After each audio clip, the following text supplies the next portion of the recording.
very, very Steve lucky to have here with us, and so I'd like to acknowledge your presence at our first time school from us all.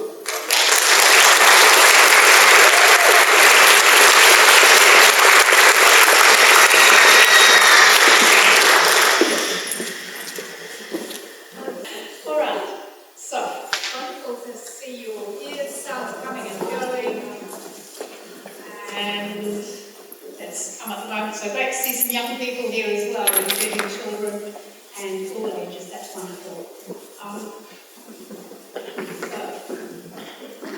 I'd like to give many thanks for the group that has all invited me here today, Pascal Sagan and the 5G Friend New Zealand Christchurch group. Thank you to the Rudolph Steiner School for having me here, hosting it, and to the two universities I work for allowing me to enabling me to use the referencing libraries so that I can access the material I need to be able to talk to you with proper information.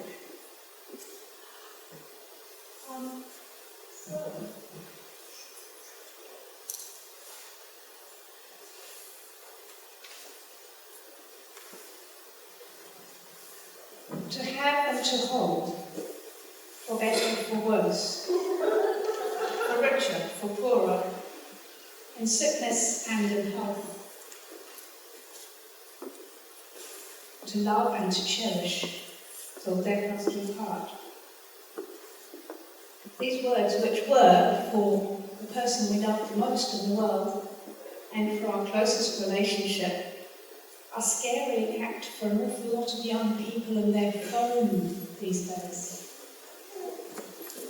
But maybe for some of them it is their closest relationship. There's a researcher in Jean Twenge in America who interviewed has interviewed many people, and a 13-year-old girl told her, well, we've grown up with these things. I think we actually care about our phone more than actual people. Actual was the word used. It's sad. In the beginning, until about 1879, there were a few naturally occurring electromagnetic fields. The sun is a really important one, and there's a particular part of it that we've evolved with, and our eyes enable us to use the light from the sun. And of course we use the heat. We wouldn't be here without those electromagnetic fields. With lightning, that has set up a really interesting resonance around the world, goes all around the world, called the Schumann frequencies. And at 7.8 Hertz is the fundamental. And they discovered when they started sending people into space that they actually couldn't talk without that. And they were getting very strange physiological responses, and so they installed Schumann resonance maker in the spacecraft to keep their people in space healthy. So what's there naturally, mostly, is not very much, and we've evolved to be with it. But since then, we've had the most enormous amount of artificial electromagnetic waves added. If we could see these electromagnetic fields, there'd be a sort of smog like this. It would actually be quite hard to see anything else because it's all around. We're sort of fortunate here that there's relatively little, unless of course people have got their phones on.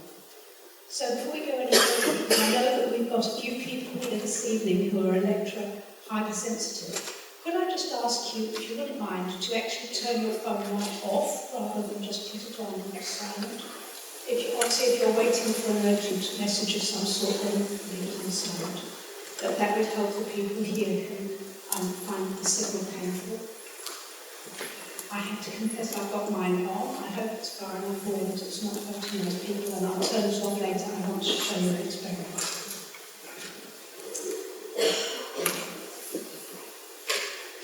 So, these fields, the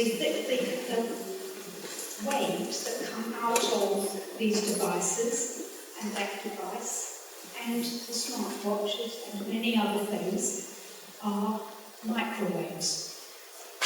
They're not quite the same as what's coming out of a microwave oven, which is just unpulsed. These have got information encoded into them, which check the modulation, which actually has a greater effect on our biology. The pulsing affects us differently than just a straight microwave. The microwave oven obviously could do you a lot of harm if you were exposed to it because it cooks. It's there to cook. Very little of that escapes from the microwave oven.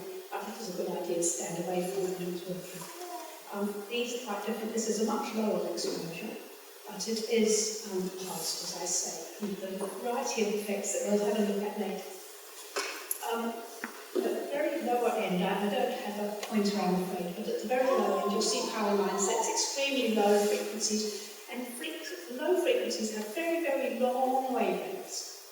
And then from there's a very, very large range called radio frequencies, and within that, I'll come to you, within that there are microwaves, and then very, very short waves, extremely short, so short we actually can't see them, in millimetre waves, which is what 5G will be using. Was this an urgent question? Oh, I'll hold it. I'll try holding it a little closer. Is that better? Yeah, that's better. Okay. Can everyone hear me now? Sorry about that. All right. So this is radiation. It's microwave radiation, but it's not ionizing. The ionizing radiation, which we all know, like X-rays and gamma rays, can give you cancer. It's because it has a lot of energy. The energy can knock the atoms, can break the atoms, take the electrons off the atoms and leave them ionized, because those electrons are then called ions. So ionizing. This is non-ionizing, and it can't do the same sort of damage.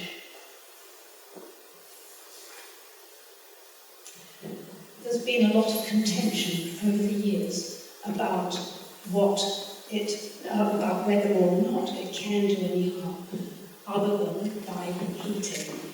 It's basically gone between the physicists that have said what I just told you about the microwaves being able to, higher frequencies being able to actually damage the atom, and so because microwaves can't do that, it can't do any harm other than heat damage. But then there's the other group of scientists that have researched it that have said, well, we've actually observed this. We've done experiments, we've observed damage. So our experience is that, yes, it can do some damage. And so that's the root of the contention. The physicists say we only understand a thermal or heating or shock effect, and we can't prove the others, whereas these other scientists say we know from observation and experience that there is damage. So that's the root of the contention.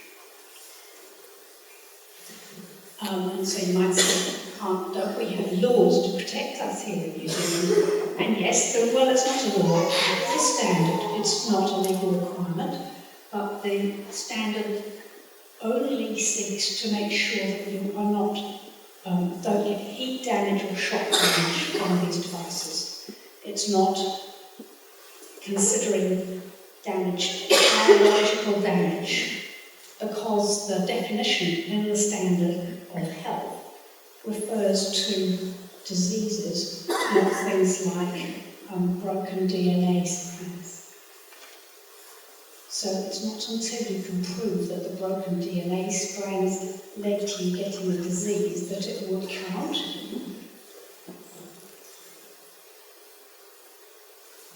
So I'm going to do a little experiment, so I have to put this down for this.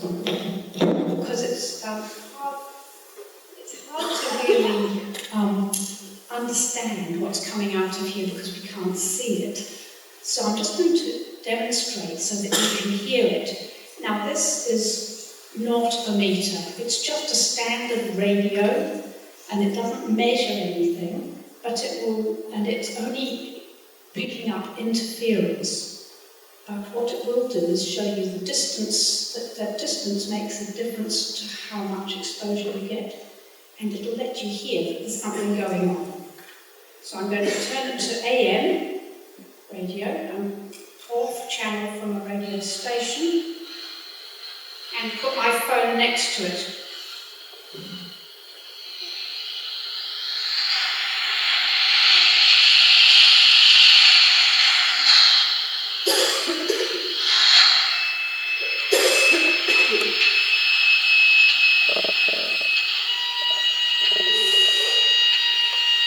You hear the pulse?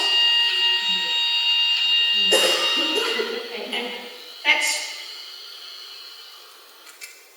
actually just, it's not even got a screen on. Okay, that's just turned on, but it's not, you might think it's not doing anything, but actually these phones are working a lot of the time, they're transmitting a lot of the time because all the apps keep getting messages and sending replies or the other way around.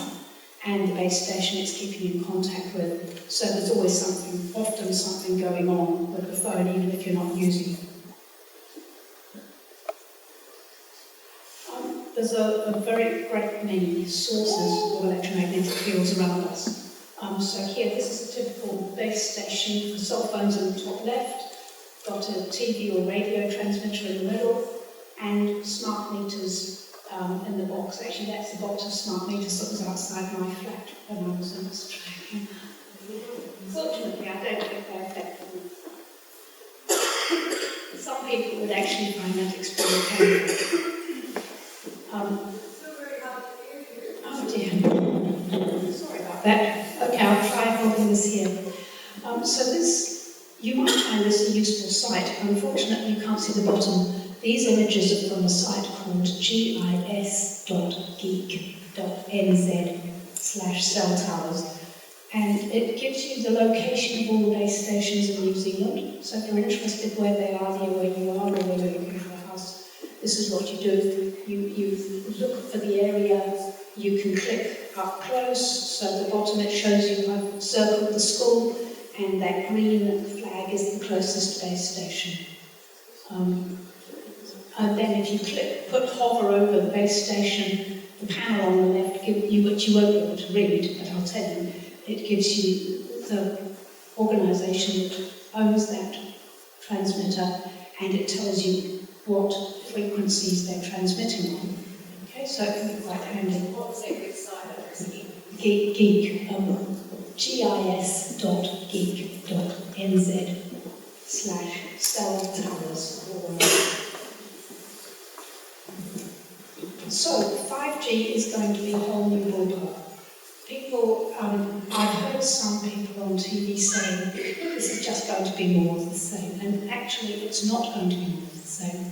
I'm still relatively new to the 5G thing. I'm finding out about it myself, but I've been reading sites, industry sites, not popular sites. So these are the things the industry is saying about it. Okay. 2G brought us cell phone calls, so we were able to make wireless phone calls to people. 3G added texts to it. This is rather a broad generalisation. 4G added internet, so we can actually get onto the internet as we're walking around. And 5G is doing something different.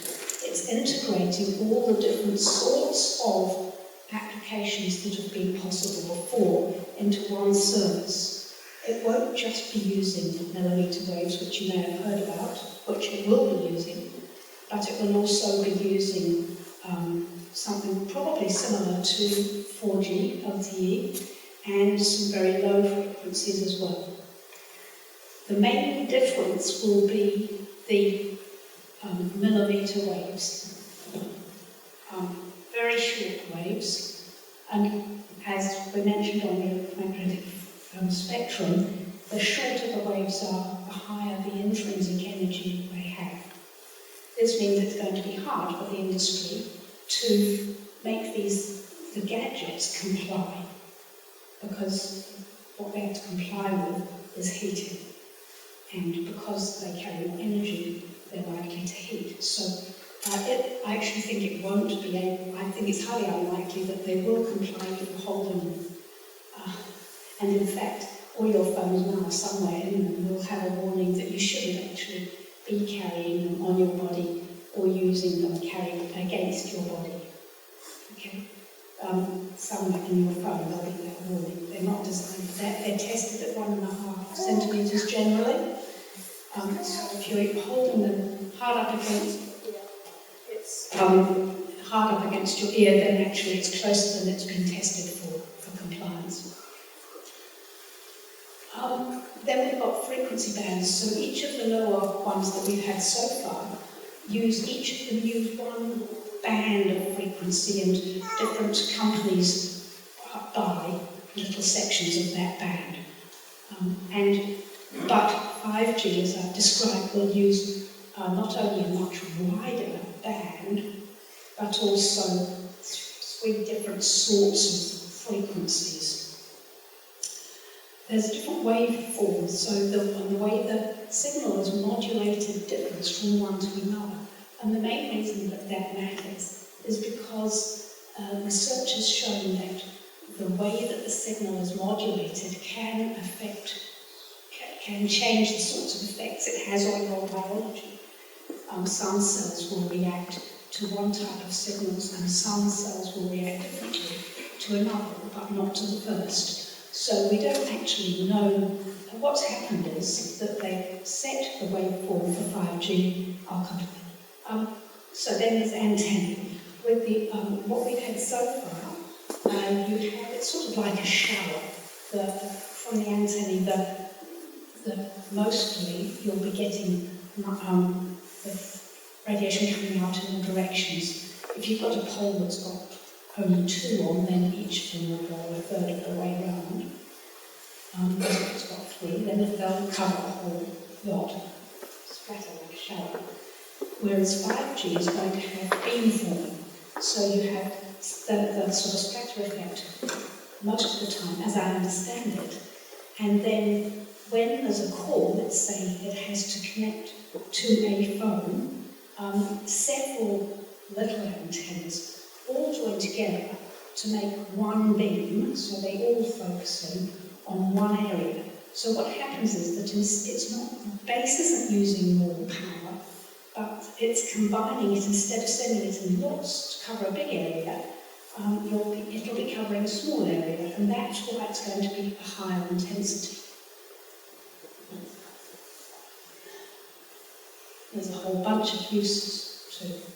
So, new standard and new uses. There'll be millions of interconnections. Have you heard of the Internet of Things? Have you heard of the Internet of Things? Internet of Things is aimed to, is already connecting many devices and major things with each other, services and major things like the base stations, for instance. But the M2M, machine to machine, is more from local things. So when you use your phone, us happily use your phone and turn on your air conditioning or heating at home, so it's all lovely when you get there. That's machine to machine, okay? And the Internet of Things is greater than that. Then you've got, it's going to be used for this quasi real time. Now that's important, we're being told, because it's going to mean that it'll make autonomous vehicles reliable, because we don't want them suddenly having a gap where they can't get any connection, or there will be some crashes. There's going to be 20,000 satellites around the world to help ensure that. Then there's ultra-high speed, which we really need. We're getting there. So the scope of the Internet of Things and this machine-to-machine is pretty much everything Many things are now being made with Bluetooth. Your fridge, your phone, most of the electric equipment in your house, if you're fairly new, will have Bluetooth, which is going to become part of, or has already in some places become part of the Internet of Things, or machine to machine, and it will be telling your provider when you're using it, how much you're using it, and things like that. And then this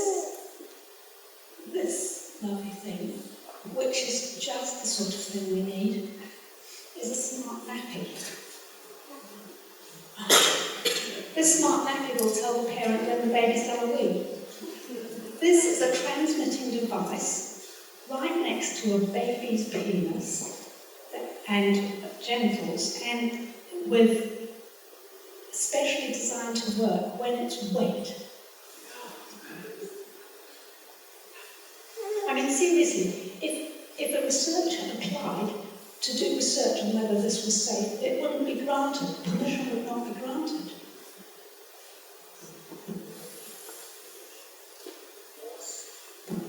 So the 5G has a new waveform. I was reading some industry documents. This was what a revealing industry comment. A most important part, as they said, of this 5G new radio waveform is that it will offer the new fibre-like performance at a significantly lower cost per bit. This was being written for other industry people, not for you and me. And so they've laid the way the fibre now, and now they're going to do this instead because it's cheaper. The selected waveform at the moment is one that's based on 4G, but although we're having these things approved, we've already had Vodafone say they're going to start at the end of this year. There's been no research done at all with real 5G signals on the health effects. And what's more, just 2 weeks ago, IEEE, which is the Electronics Organisation, called this new method they've approved a battery vampire, because it's going to use up batteries so quickly in phones. So they're thinking about what else they might use instead. So while I was thinking we should apply to do research on effects with the trials that's going on, actually that may be no use, because they may change that. Transmitters will be small, and they'll fit masses and masses of the areas in them. And able to, so this is a little transmitter here with probably maybe a couple of hundred transmitters in it, and this is a box that looks like a rubbish bin that will contain the works for it. This is an example of the beam forming. I'm sorry, can you see the pointer? Can you see the pointer? No, it's a shame. Okay, so I'm not really using it. Sometimes so the beams, one problem, a serious problem could be with risk for insects, because the millimetre part of this, the wavelengths are similar to the length of certain insects, and honeybee is one of them. And so the honeybee is going to be absorbed far more, up to 350% more of the power with any frequencies that than 6 gigahertz, which they will be using. The trial is 3.5 gigahertz, but they will be using maybe 27 gigahertz. You get extra exposure through the overlapping. The bees won't do too well flying through the overlapping, but also not good if it's coming to you, then that's the higher exposure coming to you in a beam. So here's the network of satellites that will be put up to make sure everywhere on Earth gets coverage. And this is what the plans are for the future, which you might not be able to read. Oh, I think maybe you will. I'll just go through it quickly. Connection by Internet of Humans, 3G. And then from 2010 to 2020 is the Internet of Things. hyperconnection by internet of humans and things, global systems of tens of billions. Then we're up to the third level, hyperconnection of internet of humans, things and space, hyperconnected global system of hundreds of billions of devices. That's 20s to 30s, and 30s to 40s, the plan is for 6G, hyperspace by internet of humans, things and systems, trillions of sensors, and then hyperintelligence by internet of humans, things, space and system. And before you get to that point, all machines are working with each other and making decisions. So your fridge will tell your local supermarket that you've run out of something and it will decide to order it. You don't get to be part of that decision. The machines are interacting with each other. That's a very simple example. So that's what's planning for the future, which is why I think that the current state we're at right now is actually a fairly major step, and people should be being asked whether they really want it. I'll go quickly through a few other microwave sources because we don't tend to think of them. These are some fairly simple, common ones that you come across at work. And here are some everyday microwave sources at home. But these ones, you get to choose whether you have them or not, when they're on or not. And my recommendation is to turn them off at night, at the very least. Here are some everyday microwave sources at play. This sort of use definitely not recommended against the body. This is almost against the eyes. The eyes are the most absorbent because of all the water on them. They're the most absorbent. So having a phone tucked in the ear, just away from the eyes, is I'm actually pretty startled they're recommended. And then these toys use very low frequencies, relatively low frequencies, will go right through the body very easily. Children should, if they're going to use them, hold them away from the body and keep it to fairly short sessions, I suggest. And then, so how does this affect you and your children? I need to check it. I need to move it. Okay. So these are some of the health concerns from electromagnetic fields from the electronic devices. Neurological and neuropsychiatric effects. Some risks of fertility. Actual fertility is not determined yet, but there's certainly effects on sperm and on eggs. So very, especially for younger people, but really anyone, keeping a phone in your pocket is not a good idea.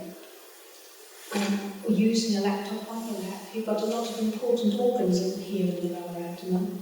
So not using it on the table, and that's really good for the posture too. Yeah, there's a whole bunch of things I'm going to cover. Joy, cognition, sensitivity is developing, sort of like an allergy to microwaves, and this is commonly known as electrohypersensitivity, but it's not very commonly known about in New Zealand. And I'll cover briefly some of the typical symptoms from it. And brain tumours, and you might say, in fact, just the other day, I don't know if anyone saw the project which I was briefly interviewed for. Well, actually, I was interviewed at length, but they showed about 20 seconds. The panel afterwards said, oh, you know, there's the brain tumours, there's no increase in brain tumours. What actually the situation is that overall there isn't an increase in brain tumours, but there is an increase in glioma and schwannoma. Glioma, glioblastoma multiforme, is almost always fatal and has increased over the last 20 years. And has been associated with use of phones, especially by people under 20. There's a higher risk for people who start phone use under the age of 20 than for people who use it later, start using it later. And then schwannoma, which is on the nerve between the ear and the brain. That's not a fatal one. This research has been confirmed recently with animal studies as well. And you should, I think an American president said, well, I'll tell my mouse to stop using a phone. Very funny. But it's actually quite interesting and important in terms of classification as a carcinogen to have both animal and human studies showing the same sort of results, which they now have. So this is called a 2B possible carcinogen at the moment, but is due to be reviewed fairly soon, I'm not sure. And then there's a whole load of bioeffects, which remember is not covered in our standard. Some of them is increase in free radicals, which you may or may not have heard of, or oxidative stress, reactive oxygen species, or some words around that. And our body makes that anyway, but radio frequencies stimulate the production of more, and our bodies can only cope with so much of it. If there's too much, we need to get rid of it, and if our body isn't fit enough to be able to get rid of it, then you get oxidative stress. And if you get oxidative stress and your body doesn't cope with that, then it can lead to a wide range of diseases. So that's one of the key mechanisms for it. And so it's worse for people who are more vulnerable, which is children, the elderly, and the sick.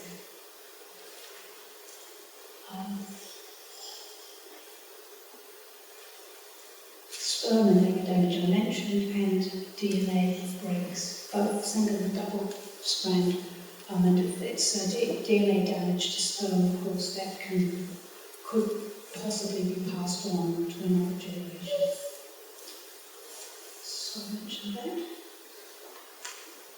Sorry, this is going off the screen. So this is 3, which shows that children are more vulnerable because the radiation goes further into the head, partly because the children's heads have more water in them, and partly because this head is smaller, so it penetrates through deeper into the head. Then there's myelin. The myelin is the sheathing that goes around our nerves, and it helps our nervous system to work quickly by allowing the signal to go very rapidly along the nerve. This is what happens if it's been affected, such as in multiple sclerosis. There is research that has shown damage to myelin, not nearly enough of it, but some was done in the 70s, and it showed that it was damaged after long-term exposure. So I'll put action tips on some of these slides, and recommendations here are 0 screen use for those under the age of 2, and that means by pregnant women it's very unwise to keep transmitting things near the belly, or near the developing fetus, because it has absolutely no myelin.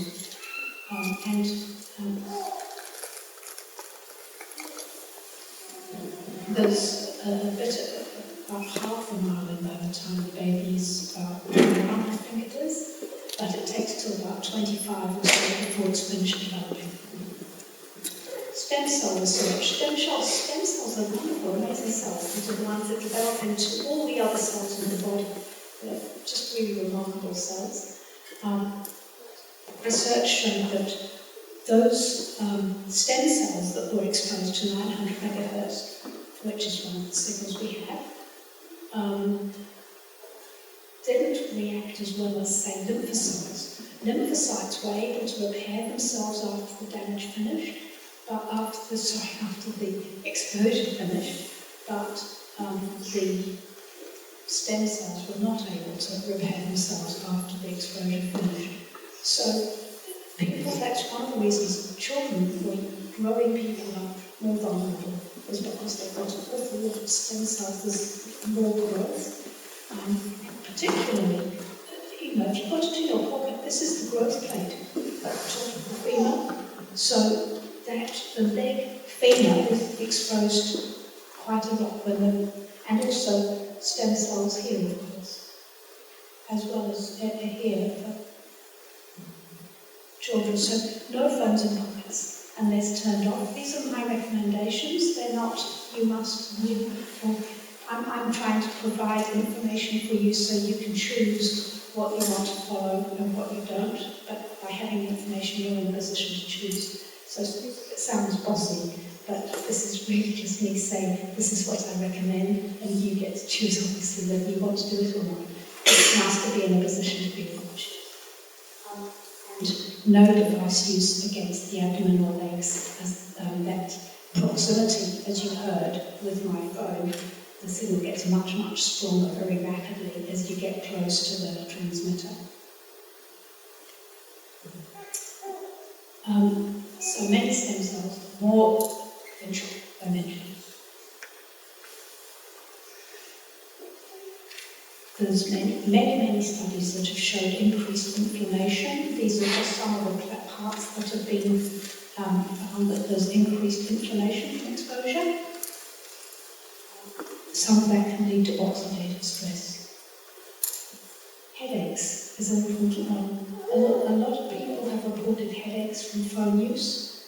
And when I was doing my study with year 7 and 8 students for my PhD, many of them said that they had headaches, and those that were woken up at night had a far more likelihood of having headaches and being tired during the day. Tired's not surprising, but headaches is an interesting one. So these are some suggestions. To use a speakerphone, to use a wired landline, or just text instead of using a phone. Or don't put it against your head, because there's much higher exposure.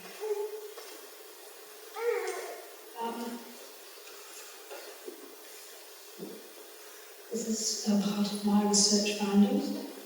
There was a very strong relationship between chronic headaches and children who'd been woken and remembered. So nearly 6 times more likely to have headaches if they were woken in the night. And I strongly recommend, this is actually my strongest recommendation for the whole evening, is to have no devices and no screens of any sort in the bedroom. And I mean adults too. Hold on. But, yes? Yeah. Okay, well, I'll hold it on my chin. Is that better? If I hold it against my chin, maybe it'll be more constant. Is that better? Keep telling me. So, I was just saying, my strong recommendation is to have no devices or screens in the bedrooms, especially at night. And there's a whole variety of reasons for this. There's several dangers to do with it, several ways that children are not cognitively sufficiently developed to be able to handle it, but also because of the exposure and because of being woken up. One of the problems with this is gaming. Yeah. Someone contacts them. They get texts or phone calls or notifications, and they're woken up. It happens a lot. There's been quite an interesting decrease in the ability to speak fluently even by the age they start school. Part of this is to do with less one-to-one face-to-face attention from the parents. So with the adults, the parents and the grandparents have a responsibility to really be with our children when we're with them, and to keep our screen time for when they're asleep or doing homework or at school or preschool. But really be with the children. It takes a lot of seeing another person talking and hearing it and looking at the body for the body language. So that's one of the reasons. But also just the actual use of phones. Those children, there was a Russian study, children that had phones and those that didn't. And the radio frequencies were also affecting their ability to speak properly.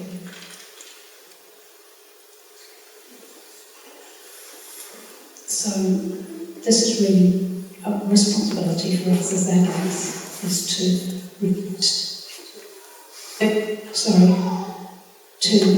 limit our own screen time. It's back again. Affects screen use at night. The light from the screen can turn off our melatonin. So a normal day-night sleep cycle is that our body produces melatonin from about an hour before we go to bed that makes us sleepy, helps us to get a good night's sleep. But exposure to blue light actually turns off the melatonin, and it may not come on again until the next night. So if you're using your phone or your screen or whatever until nearly bedtime, you're less likely to be able to get to sleep quickly. There's good research that has shown it takes longer to get into sleep. People do get sleep, but on average, but it takes longer, so there's less good quality sleep. So having a routine where you stop using a screen about an hour before going to bed, settling down, helps with developing a good hygienic, healthy sleep time, which is a really important part of everyone's life actually, but especially young people. A lot of the growth goes on while we're asleep. So, I've covered that. I was asked to mention some health effects from 5G. We don't know, is the answer, because like I said, we don't have any health research using the proper signal, and the industry hasn't even decided what the proper signal will be yet. But based on previous millimetre wave research, there are likely to be some effects. One is it will be harder to avoid a heat effect. This will particularly apply to eyes. The millimetre waves only go into the skin, the top parts of the skin, so it doesn't go in as far as the ones we've got now, except, so I personally suspect that there will be some worse skin conditions, but that's, there is a little research on that from 20 or 30 years ago, but that's not what the 5G signal added, it's just the millimetre waves. And the mast cells in the skin have been shown to change when they're exposed to it, to the millimetre waves. The 4G part of it is likely to be anything that we've currently got that's caused by 4G. The other main thing is the resonance. So resonance is when the wavelength is about the same length as a particular cell or type of organ, or a separate whole being like a bee. And if you get a resonance between the frequency and your biology or an animal's biology or their length, then they will absorb more of the power, and it'll have a greater effect, probably. And I say probably because some of the research shows that actually windows of effect exist where it may just be a very low exposure that for a little gap that does it. So I can't be absolutely sure.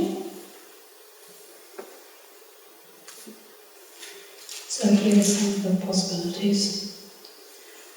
These have come from some Russian papers. A decrease in ability to fight infections is an interesting one.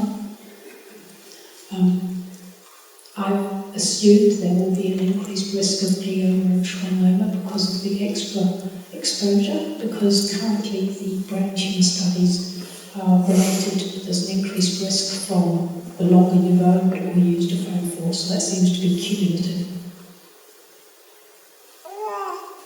And there will be more exposure that way. And this is sorry you can't see. Current EHS responses is the electrohypersensitive responses. So we'll come to that. Ways to minimise exposure. So transmitting devices increase the amount of microwave energy that they're emitting when they're transmitting rather than receiving. So that's worth knowing that. When they're moving quickly, so what happens when you're moving quickly, unless you've thrown it somewhere?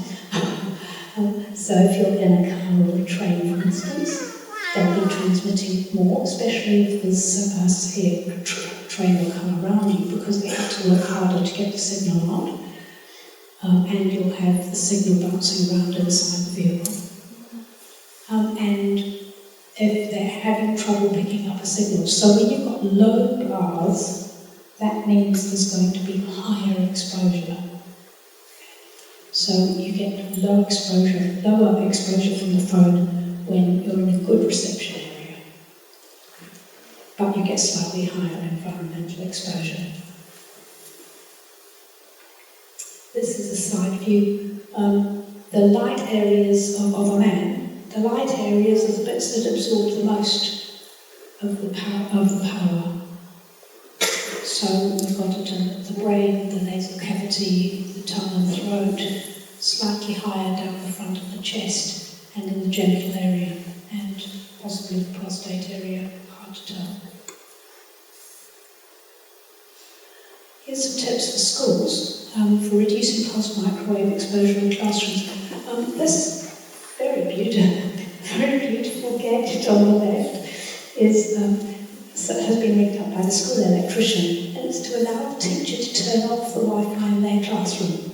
So if you've got routers in each classroom, that school, for health reasons, chose to put in switches in every classroom so the teacher can turn it off when they don't want the student to be using the internet. If that is your reason, you also have to get the children to turn off or put their BYOD into flight mode, because that stops it transmitting. Even if the Wi-Fi is not working, your device will be trying to pick up a signal, so it'll keep saying, "Are you there? Are you there? Are you there?" So it will keep transmitting. So the device has to go into flight mode as well. And this picture at the top is about not using it on the lap, but using it on the desk, like I mentioned before, yes? In those countries, yes. They ban Wi-Fi in preschools in those countries.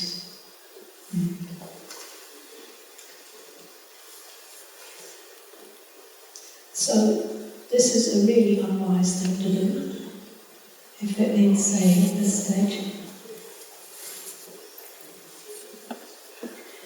And you often see babies with these devices. A baby naturally puts something in its mouth. And there are transmitters at the top and the bottom, and it's going straight through the brain, through a wet medium. Really, otherwise it's not a toy. It's a tool that wasn't even invented in the first place for the general population. These, again, this is against some important organs, and on the lap, you can get heat damage to your legs this way. You know how it goes all modelly sometimes? You ever had that, where your legs go all modelly?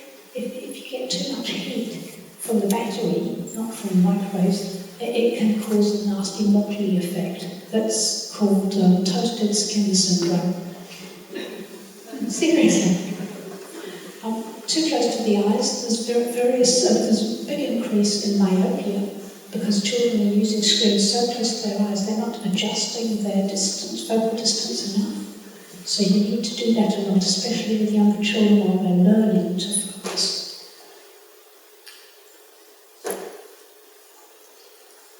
Now, let me just see how we're going, because this is sort of a new section.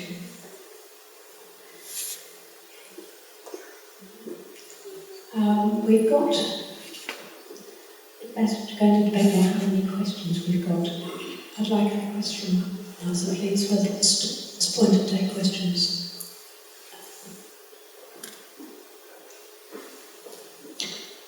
Would you like to stop for questions now, or shall we do more about the mental well-being?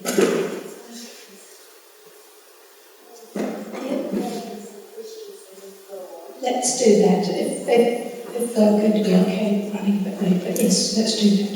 So there'll be a few questions in the meantime. Yes. My question is, how is the Wi-Fi? My question is, how is the Wi-Fi and smart meters and 5G, how does that interact with the metals already in the body? For example, from vaccines and other foods, we have metals in the body.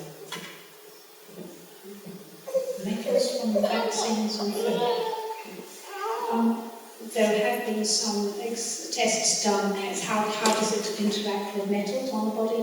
There have been some research done with earrings and stuff for metal glasses frames, and it does increase the exposure a bit.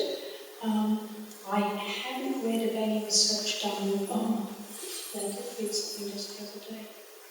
There is co-interactions between some frequencies and some metals. But I'm sorry, I can't remember the detail. But there are co-effects also with certain chemicals. Yes? Hi, Dr. Redmayne. Thanks very much. The practicalities of using a smartphone with the speaker on to prevent because of the damaging effect having it close to your ear Yes.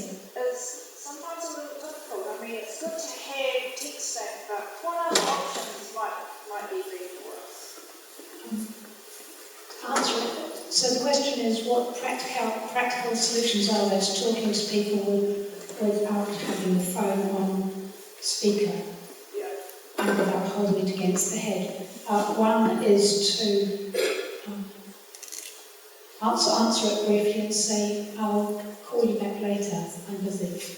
So do it when you can do it in private. But actually, most people are happy talking in public, unless you're in a meeting or something. And talking to someone on speakerphone is no different than talking to a friend that's there. So I generally just do it anyway. Can buy a handset. So You get luxury plastic handsets. you can get the old-fashioned handsets, yes. It looks like an old-fashioned phone handset, and it has the coiled wire that goes into your mobile phone. If you get a headset or an air thing, or if you get a handset, whatever, then of course you need to remember not to put the phone in your pocket, because the phone is still transmitting. Okay, so you have to hold the phone in one hand and the other thing separately. Yes? Can you explain a bit more about the health department, like New Zealand Health Department or Australian Health Department, what they're actually doing, what their position is? And don't they have like a broader obligation to be protecting public health? What sort of resources are they allocating to this subject area? I'm glad you asked. So what is the health department doing about it, and don't they have an obligation? Yes. The New Zealand has something called the Interagency Committee, it's got a longer name, that is made up mostly of government personnel and industry, and one or two researchers who are not mostly doing research in this area, who meet, I think, twice a year and write a report for the Minister of Health, normally in the form of a personal note. They've only done 2 proper reports in something like 12 years.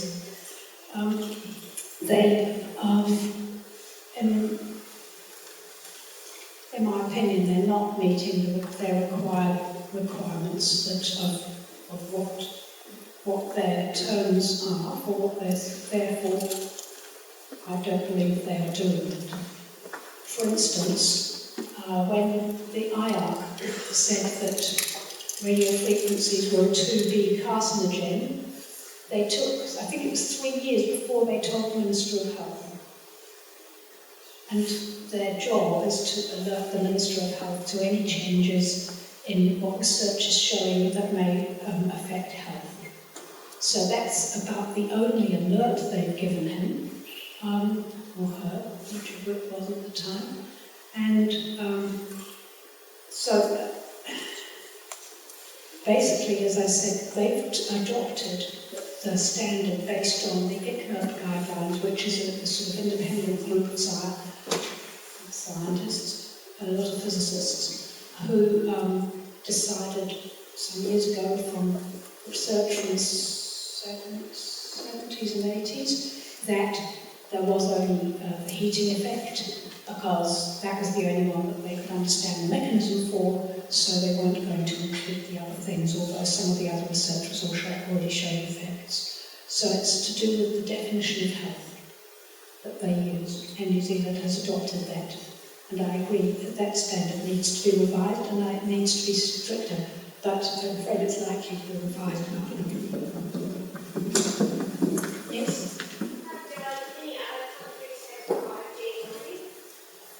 Some countries have approved it already. I think America has already approved. They've certainly allocated their frequencies already.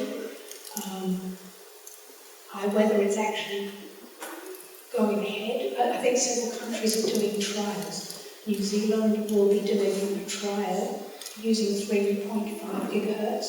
In my opinion, this is worse than doing nothing, because by not using the microwave frequencies, they're not getting the likely effects that they would get from using that. So it will give a false impression, sort of false sense of security.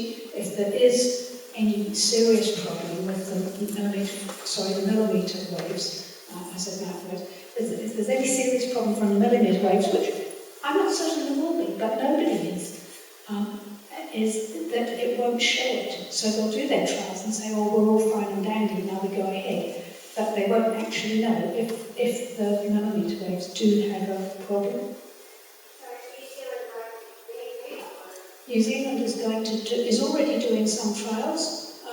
There's only one using high gigahertz, and that's being done in a small area of Auckland, in the viaduct there. That's using 3.5 gigahertz, maybe 3.4 and 27 gigahertz, I think. So I think if they're going to do a trial, that's the right way to do it. All the others are just 3.5 gigahertz. Officially, they're going to be auctioning off that part of the spectrum early next year. Yes? Sorry, when you say trial, you mean they're trying to monitor not trying health effects? Oh, that's right.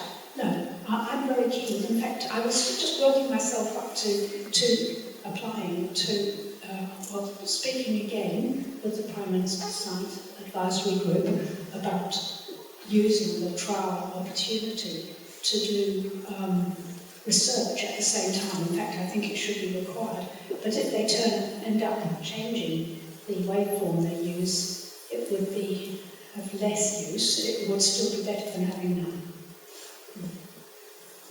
Yes.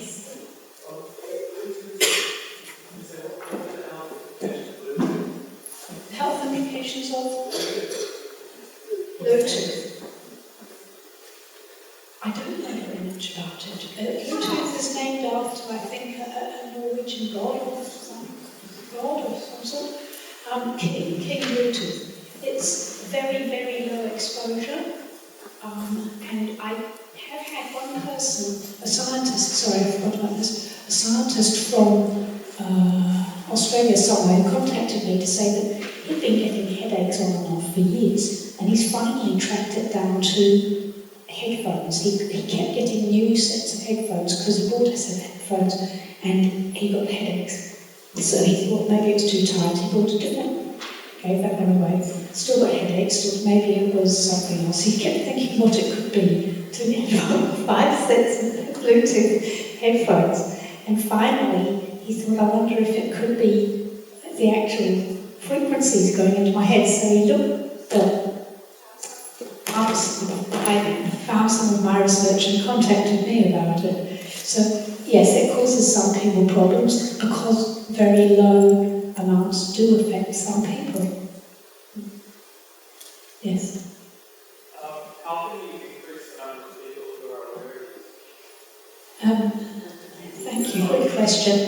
It needs exposure through the media, but the media exposure we're getting at the moment is fairly one-sided, and events like this.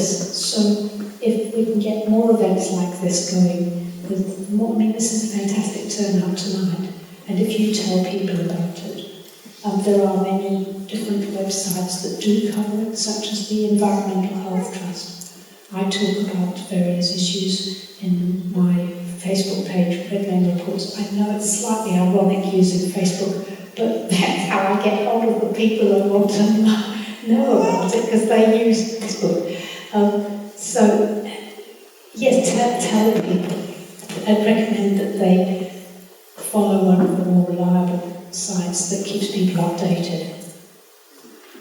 Oh gosh. Yes. Well, yes, I will say, to answer that question, the book that I showed you, I've been working since the day of the massacres, March 15th. It took me 3 months to edit a book that had come originally from Germany, then in England, and I've made a New Zealand edition of it, and I welcome people to take little pamphlets about it, and that's called Growing Up Healthy in a World of Digital Media. And there's a guide for parents and caregivers, children and adolescents, and some of the research is shown there. So that there are a selection of different books, and thank you for telling us I'd about love to yours. have permission of, I'd love to have people writing their contacts down, because I'm looking for people to do just what you're saying, to try and get it into many sorts of libraries. Yes, so I actually strongly believe that the schools should be teaching their students about this information so that they can make informed choices too. I suggested that the digital technologies consultation, which didn't even include the word haora, which pretty much astounded me, there was a very marginal bit, it changed. Yes. I've mentioned electrosensitivity a couple of times. Is this something that is really increasing? Are more people becoming electrosensitive, or is there more an effect on increasing electrical impact on people?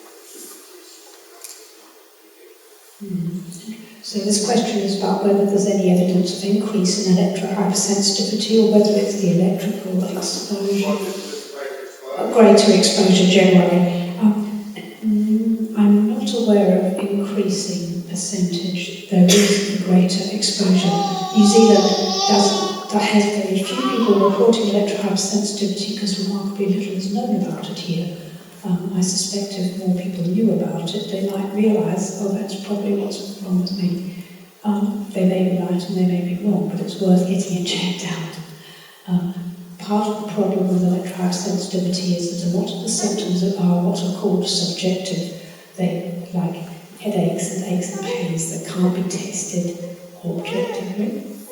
But there are 2 or 3 studies now, or 2 of them with a lot of people that have tested, have narrowed down some definite objective scientific tests that you can have run to see if you're likely to be electro-hypersensitive or have multiple chemical sensitivities, and they are different tests. It included some gene tests, so particular SNPs that were different. So I think I have, those ones to have, but yeah, so I've got one of the papers with me if someone wanted to look later. Shall we? Technically we're finishing in 10 minutes and I'd quite like to just go through some of those other slides. Okay?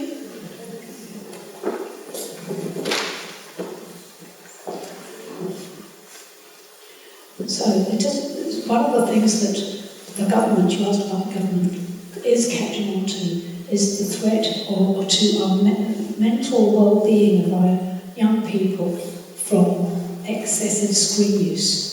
There's been a variety of problems that have arisen around the world from excessive screen use. So some of these are fairly bland in a way. I mean, they're not mental health problems, but nevertheless important. There are issues related to being inside too much, on your bottom too much, in the dark. So that's leading to a very unbalanced life, and this is perhaps the easiest thing to fix. If children and adults have a balanced lifestyle where you're spending some time sitting down working, sometimes walk, sometimes outside, especially young people, at least an hour a day, vigorous exercise is recommended. Sometime just walking around or being outside, playing, interacting face-to-face with friends, playing games or whatever, talk, as well as school and maybe a club or activity, then there isn't actually very much time there for using screen for social networking or gaming or whatever, and it's not a problem with having a bit of it, but it's a matter of how much. That's one of the problems. So it's that approaching this is one of the ways to improve things in a quite easy way. There's a very, very rapidly increasing level of myopia. So in Asia now, some Asian countries have 90% of students with short-sightedness by the time they leave university. And it's thought to be two things. One, using screens very close, so this lack of changing focal distance. And the second thing is because they're not getting outside into the sunshine, and the lack of vitamin D is bad for eyesight. And then, this cartoon, this amused me. Is that working out? Yeah. So there was a variety of postural and spinal issues, and problems with the neck, the shoulder, the muscles, and even one study which showed an extension of a little spur of bone at the back of the head about this long. Apparently, elderly people whose bones are getting frail and have very poor posture tend to grow a shorter one there. But it's a sign of really bad posture. And the study they found that the younger people in it had these things worse than the older people. And it's pure conjecture, but they suggested maybe it was related to a lot of screen use down here. Not proven. It's just a guesswork, but it's an interesting finding, and good posture's a good plan. Screen addiction, and these are the ones that are just really serious. Screen addiction and increased bullying, increased social withdrawal, and increased excessive gaming. Some of those are particularly related to use at bedtime or after bedtime. There's a higher risk of being lonely, unhappy, depressed, and even suicidal. So this is a serious issue. What's happening to the brain is that you get hits of the neurotransmitters adrenaline and dopamine. Adrenaline is when you get excited and you get a hit of adrenaline, and that triggers the fight or flight reaction.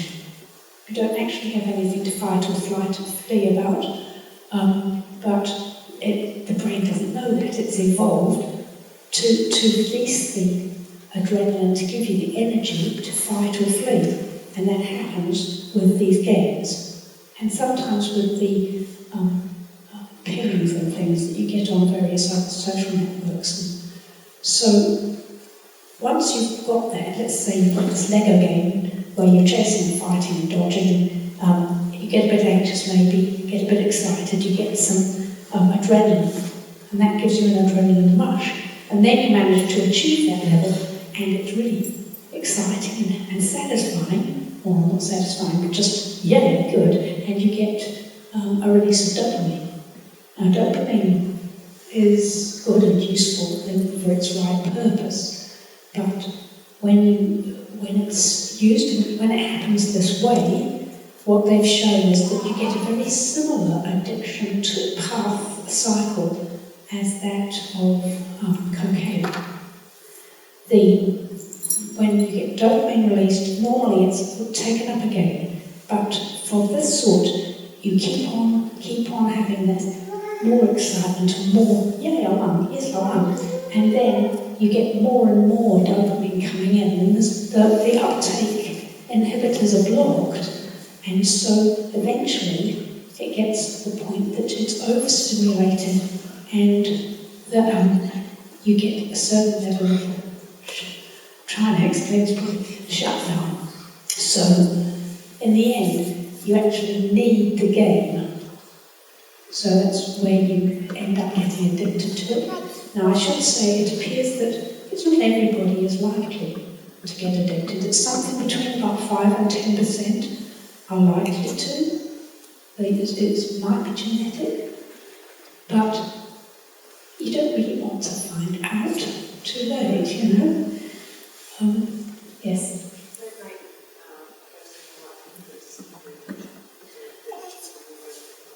I was told today, which unfortunately apparently it's quite linked to pornographic addiction, but I didn't know that previously and I haven't read it myself. I don't know about other addictions than that, so it starts this addiction process to gaming at least. And a paramedic I know told me that the saddest type of addiction cases they get called out to are screen addictions. That's how bad they can get. Some people get seriously violent and threatening. They need the police, they need the paramedics, they need a psychiatrist. So when it does happen, if you see signs of it coming on, address it early. And just keep it to a reasonable amount each day in the first place helps. Now, I know some children just have their own devices in the bedroom, they might even get a second phone themselves, so that you think you've got their phone, but actually there's another one. And you can't force things, so it's worth speaking with young people and explaining it, because I don't think anyone sets out to get addicted.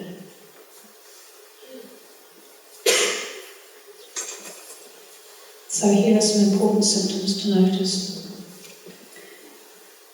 If there's behaviour problems when the tablet's removed or the spectral time is up. I don't mean just, but some serious behaviour problems. Preoccupation with the activity, so all the way through dinner they're waiting to get back to it. Reduced interest in real life relationships and other activities, dropping various other things and just doing gaming. Being unsuccessful in reducing use if you ask them or try to help them to do that. Depression, anxiety and isolation, and playing in secret or lying about it. So I've heard of 2 children that have used their device for gaming in the wardrobe at night. So this is one of the reasons for not having a screen in the bedroom.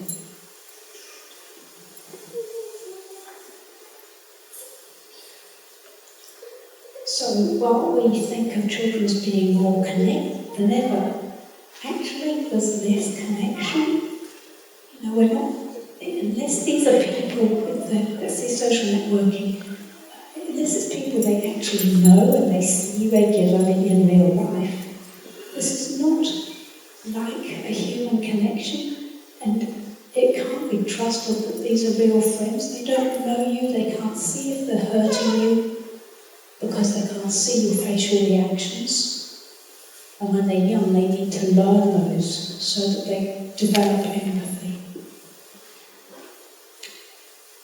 Tristan Harris was the ethical director of Google, and he just got so fed up with it, he left and he formed his own company.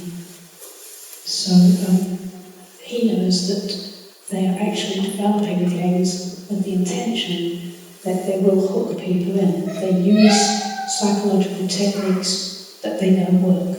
Hooks, bright lights, fast action, the bangs, all the excitement, those things are triggers that get people hooked in. So here are some things you can do. Develop a family screen plan. Have a signed contract between parents and children. I have a handout which hasn't been printed but will be available to get online if you're interested, or from an email, so you'll need to talk to Pascal Summit about that. Or I could send it if you... I might put it onto my Redmayne Reports website, and you could get it first from that.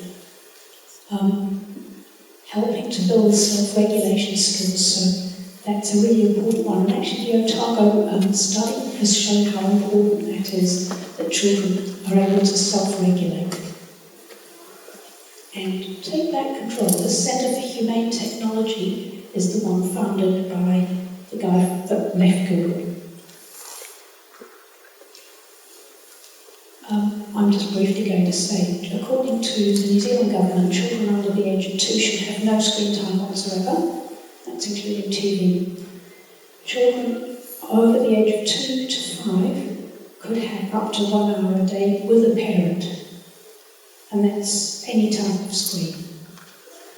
Children over the age of 5 are not, wasn't advice in New Zealand, but 2, the American Psychological Association and I think Psychiatrist Association, I'm sorry, I just can't remember the second one, both recommend that children of school age should have no more than 2 hours of screen time a day, and that's all screens. So it includes TV, movies, and all the devices, games, networking, everything. No more than 2 hours. Now, obviously, that's got to be a bit flexible, a little dependent on your family, but I think that sounds a reasonable goal. And if your child does end up being susceptible to addiction, then that hopefully will prevent that. But you still have to look out for symptoms.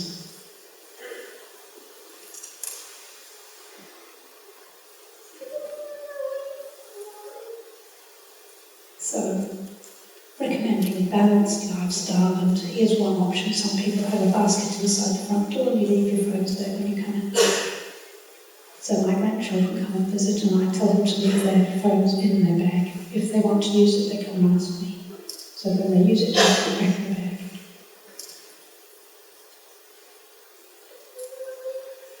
And that is an absolutely acute danger, and it's up to us to set a good example and to care for our children and grandchildren and anybody else on the street by not using a phone while you're in a car, while you're on a skateboard, which I have seen. Seriously, when you're on a scooter, when you're on any vehicle, and actually even walking along the road, because people have been known to just walk across the road and there are accidents. So this is the most imminent cause of threat to life in using a phone. So that's, I think, pretty much my last slide, that we need to restore balance so that children are getting parental modelling, they're getting all the needs that they had in a day, leaving on a little bit for some screen time, which they can have some fun with, and maybe with you. And it includes unstructured play, taking risks, socialising, being with nature, those things that we loved to do when we were growing up. So, what memories will your children have of their childhood?